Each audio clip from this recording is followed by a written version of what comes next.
as the producers of Sa Likop ng Anino, what are the challenges did you encounter? As a producer, isa sa pinaka-struggle namin is paghahanap ng place kasi limited lang and kailangan talaga sa guidelines. And ang struggle namin bilang isang producer is ang paghahanap ng costume dahil nandito lang kami sa loob ng school and hindi namin alam kung saan kami kukuha ng mga costume ng actor and actresses. Isa din sa struggle ng mga producer katulad namin ay yung pagmamanage ng time. Kasi yung binibigay ng mga sub-teachers na time ay limitado na. At ang pinakalas naman na pagiging struggle namin is sa paghahanap ng mga prompts na mga gagamitin na kailangan namin maging creative sa mga gagawin.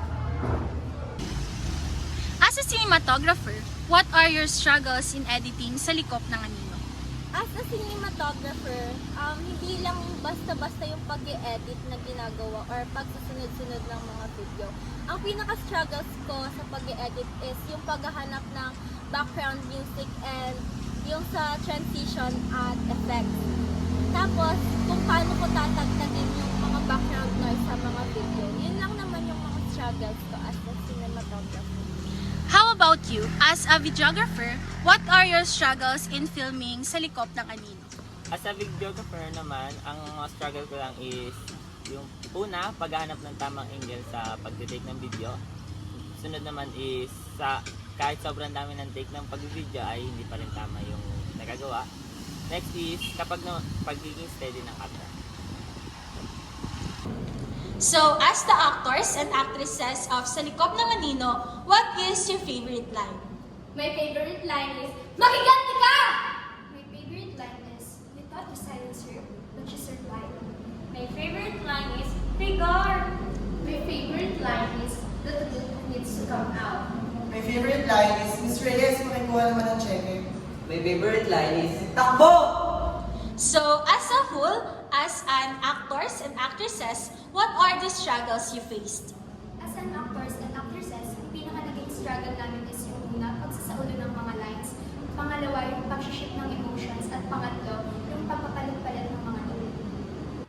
As a scriptwriter of Sa Likop ng Anino, while doing the script, what are the challenges you encountered? So, as a scriptwriter, one of the challenges I encountered is yung pagka-come up or pag-iisip ng title, which is yung Sa Likop ng Anino, dahil kailangan kong maging creative and unique at kailangan siyang mag-connect dun sa teleserye pitch namin. So my struggle as a scriptwriter is that I only have a limited idea with our plot because this is my first time to be a scriptwriter in a teleserye pitch. One of my struggle as a scriptwriter is first yung pag-iisip ng lines and second yung kung paano pagdugtongin ito sa bawat scene. As a scriptwriter, one of my struggle is yung pag-iisip ng plot twists at ending dahil kailangan maging unique at exciting yung part nito. So as a director of the Sa Likop ng Anino, how did you lead your members so that your teleserye pitch will become successful? So, as a director of Sa Likop ng Anino, paano nga ba naging successful yung teleserye pitch namin? Una is, nakinig ako sa mga ideas and opinions ng aking mga ka-members dahil alam ko na ito ay makakabuti at makakatulong sa aming ginagawa. Second, hindi ako nagsasawang mag-motivate at lagi akong nagtitiwala sa kung ano man yung kakayanan ng mga ka-members ko. Lagi ko din sinasabi sa kanila na ilagay nila yung puso nila sa kung ano man yung ginagawa nila.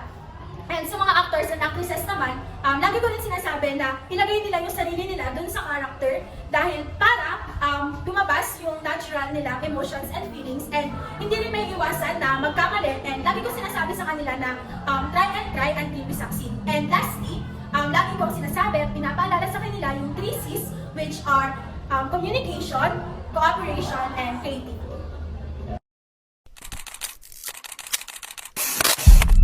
In a country where justice is privilege and the truth is a weapon, the innocents are silenced and the guilty rule in daylight. They say monsters lurk in the shadows, but the real one smiles at cameras, shaking hands and making promises.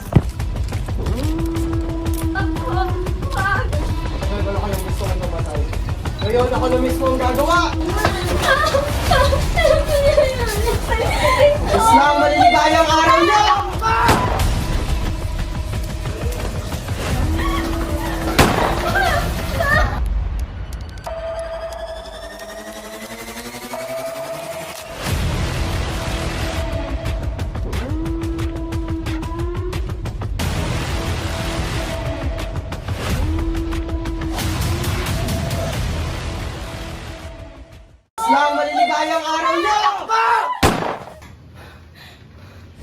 They took everything from me. They took my family, but I won't let them get away with it. I swear it. I will find them and I will make them pay.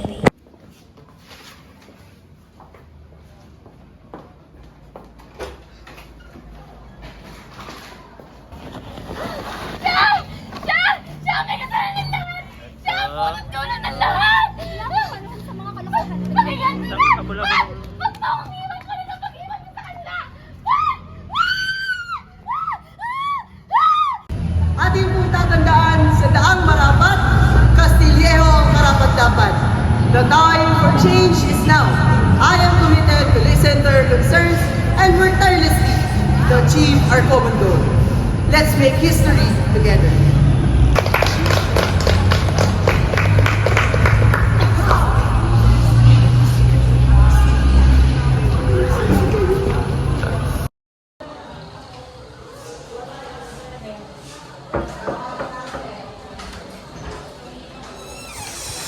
Mayor, may gusto po ko kausap sa inyo. Sige po. Ano po ba ang may paglilingkod natin? Mangingi po sana ako ng tulong. Kung makakahingi po sana ako ng kaunting pera at nasa ospital po ang anak ko. Hindi po siya pa-operahan pag wala po palis sa ospital. Walang-wala na po talaga ako. Ganun po ba? Miss Reyes, pakikuha naman po ng ating cheque. Sige. Ano po ba ang sakit ng inyong anak? May cancer po siya, Mayor.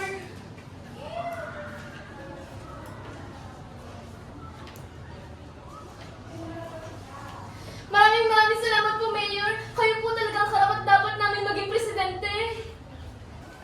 Kaunting tulong po mula sa inyong lingkod. Maraming salamat po, Mayor. Malaking tulong po ito sa amin.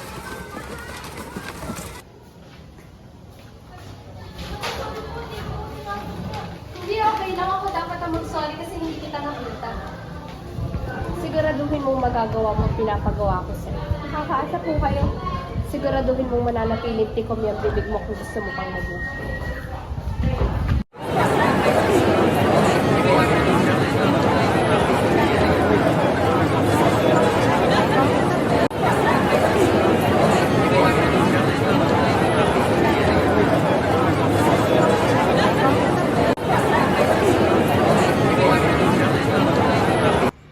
In a closely contested race, Maximus Castillejo has emerged victorious, securing the Philippines presidency. The nation awaits his leadership. For more updates in this 2025 election, please stay tuned. Good morning to our newly elected president, Maximus Castillejo. Also, I just want to say congratulations and it's a pleasure to be our guest for today's episode. Here in Magandang Buhay!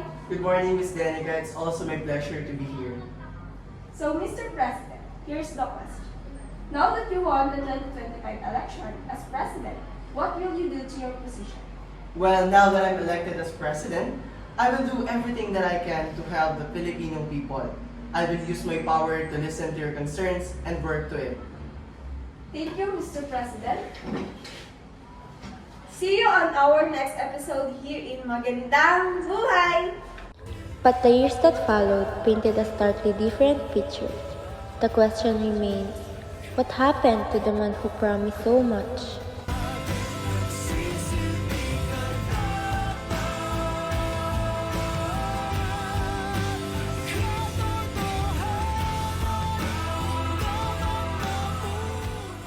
Siguraduhin mo na makakaalala ng transaksyon sa probinsya. Huwag kang mag-iwan ng bakas kung ayaw mong mawala tulad ng iba. Opo, sir. Wala pong makakaalam.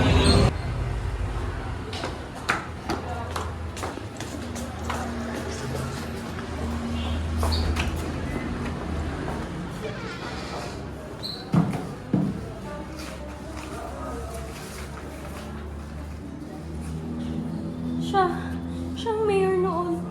Siyang pumatay kina mama at papa. Lahat ng kasamaan, lahat ng katiwalaan, nagugat sa kanya.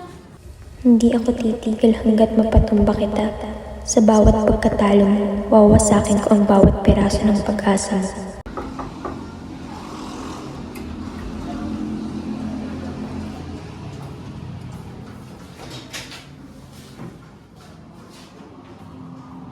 Anak. Ma? Mama?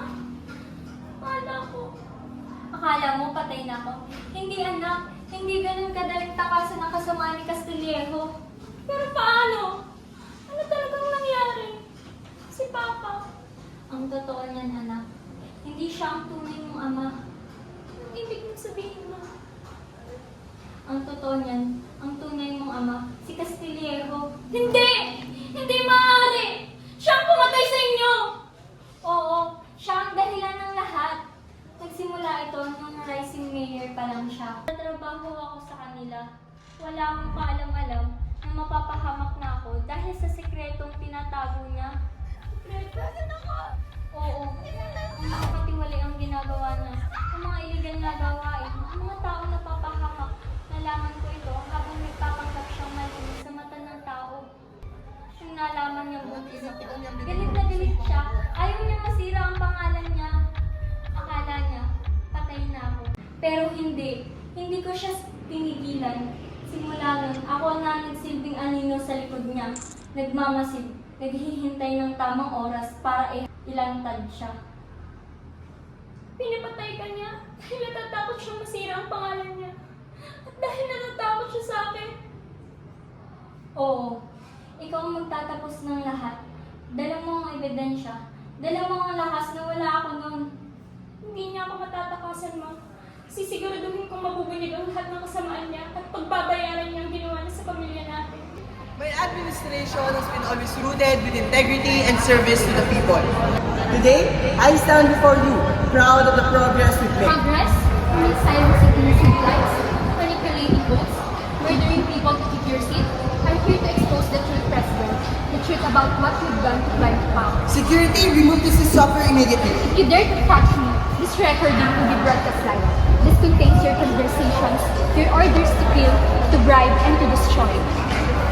This is all fabricated. A desperate attempt to ruin my name. Who even are you? I am the daughter of the woman you tried to erase, the woman who carried your secret until you tried to kill her. You thought to silence her, but she survived, and now I carry her too. And for everyone here, wondering if I have proof, listen for yourselves. Kayo nang bahalang magligpit kay Caterina. At saka sa mga duming ginawa ko. Masyado na siyang maraming nalalaman tungkol sa transaksyon at katiwalian ko. Baka kumanta pa yan. This is a smear campaign. Lies orchestrated by my enemies. It's not lies. I was there. I followed your order for many years, but no more. The truth needs to come out. Your time is up, President. Justice is coming for my parents, for this country, and for everyone you here. Mr. Castillejo, you are under arrest for conspiracy, corruption, and murder. You have your constitutional right to remain silent, and every statement you might make will be used for against you. This is for my husband and from all the lives you ruined. If I go down, I'm taking you with me. Yung tapakan ang katarungan. Akala nyo ba ang kapangyarihan ay nasa inyo? Sino ba kayo? Magwawagi ang katotohanan, ang kadiliman ay ibang. It's over, Ma. You can hurt us anymore. Gagawin ko ang lahat para lang ma-protect ka. Papa? Kala ba ninyo tapos na lahat at magiging masaya na kayo? Pero nandito ako.